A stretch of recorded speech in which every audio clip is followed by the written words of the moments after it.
তীব্র তাপদাহ বিরাজ করছে সারা দেশে। চুয়াডাঙ্গা থেকে তাপদাহ নিয়ে জানাবেন সহকর্মী খায়রুজ্জামান সেতু। সেতু, চুয়াডাঙ্গায় আজ তাপমাত্রা কত, আপনি কি জানতে পেরেছেন, বিস্তারিত জানাবেন। ধন্যবাদ অরিন। আপনি যেটা বলছিলেন যে সারা দেশের মতো কিন্তু চুয়াডাঙ্গাতেও কিন্তু তীব্র তাপপ্রবাহ চলছে। শুধু তীব্রই না, গত পরশু দিন পর্যন্ত কিন্তু অতি তীব্র তাপপ্রবাহ চুয়াডাঙ্গাতে ছিল। গতকালকে একটু কম ছিল, গতকালকে 40.8 ডিগ্রি সেলসিয়াস তাপমাত্রা রেকর্ড করেছিল চুয়াডাঙ্গা আবহাওয়া অফিস। আর আজকের তাপমাত্রা দুপুর 12টায় আমরা আপডেট পাবো। দুপুর 12টায় হয়তো বা আমি জানাতে পারবো যে তাপমাত্রা কত রেকর্ড করা হয়েছে। আমি এর ভিতরে একটু জানিয়ে রাখি, সেটা হচ্ছে কিন্তু আজকে কিন্তু চুয়াডাঙ্গা টাউন ফুটবল মাঠে বৃষ্টির জন্য তীব্র তাপদাহ রক্ষা পেতে বৃষ্টির জন্য ইস্তেসকার নামাজের আদায় করেছে ধর্মপ্রাণ মুসল্লিরা।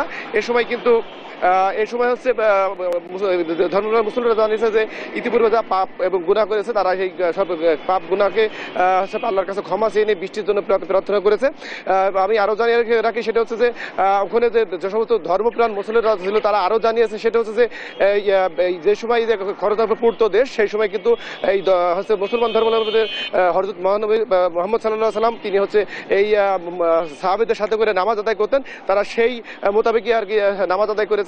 আমি যদি আরেকটু জানিয়ে রাখি, সেটা হচ্ছে কিন্তু চুয়াডাঙ্গাতে কিন্তু ইতিমধ্যেই মানে কিছুক্ষণ আগে চুয়াডাঙ্গা ভলেন্টিয়ার্স বলে একটা স্বেচ্ছাসেবী সংগঠন আছে, তারা কিন্তু বিনামূল্যে শরবত, স্যালাইন গুলিয়ে চুয়াডাঙ্গা শহীদ হাসান চত্বরে বিতরণ করছে সাধারণ পথচারীদের ভিতরে।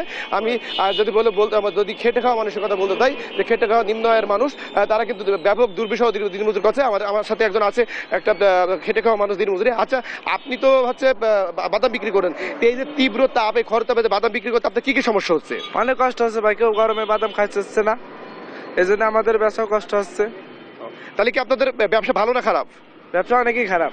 আচ্ছা, এই যে আপনি যেমনটি শুনছিলেন আর কি, যে যারা নিম্ন আয়ের মানুষ আছে তারা কিন্তু ব্যাপক দুর্বিষহ জীবনযাপন করছে, কারণ তারা যে খুব সকালে আসছে আর কি, সে মোটামুটি 10টা 11টার ভিতরে কিন্তু রোদ বের হয়ে যাচ্ছে। এটা কিন্তু টানা থাকছে 3টা থেকে 4টা পর্যন্ত, বলা যেতে পারে 10টা 11টা থেকে 3টা 4টা পর্যন্ত কিন্তু এই তাপদাহের কিন্তু ঊর্ধ্বমুখী থাকছে আর কি। এই সময়টাতে কিন্তু তারা খেটে খাওয়া দিন মজুর আছে, তারা কিন্তু কোনোভাবেই কোনো প্রকার কাজকর্ম করতে পারছে না। তারা একটু কাজকর্ম করে জিরিয়ে নেওয়ার জন্য ছায়াশীতল পরিবেশে দাঁড়িয়ে বিশ্রাম নিচ্ছে। আমি যদি আরও জানিয়ে রাখি, সেটা হচ্ছে যে যারা মানে সাধারণ মানুষ আছে তাদের খুব প্রয়োজন ছাড়া কিন্তু বাড়ির বাইরে বের হচ্ছে না, আর যারা বের হচ্ছে তারা কিন্তু মোটামুটি 10টা থেকে 11টার ভিতরেই কিন্তু হচ্ছে চলে যাচ্ছে। আমি জানি রাখি, আজকে তাপমাত্রা কিন্তু একটু কমার সম্ভাবনা আছে। চুয়াডাঙ্গা আবহাওয়া অফিস আমাকে এমনটাই আভাস দিয়েছে, তবে আগামীকাল থেকে কিন্তু আবারও তাপমাত্রা ঊর্ধ্বমুখী থাকবে এবং এটা মোটামুটি 3-4 দিন একদম টানা ঊর্ধ্বমুখী থাকবে। তাছাড়া মানে 3-4 দিনের ভিতর কোনো বৃষ্টির পূর্বাভাস কিংবা তাপমাত্রা কমার কোনো সম্ভাবনা নাই বলে আমাকে চুয়াডাঙ্গা আবহাওয়া অফিস জানিয়েছে। এই ছিল চুয়াডাঙ্গা থেকে সর্বশেষ। সেতু, আপনাকে ধন্যবাদ। দর্শক, চুয়াডাঙ্গা থেকে যুক্ত হয়েছিলেন আমাদের সহকর্মী।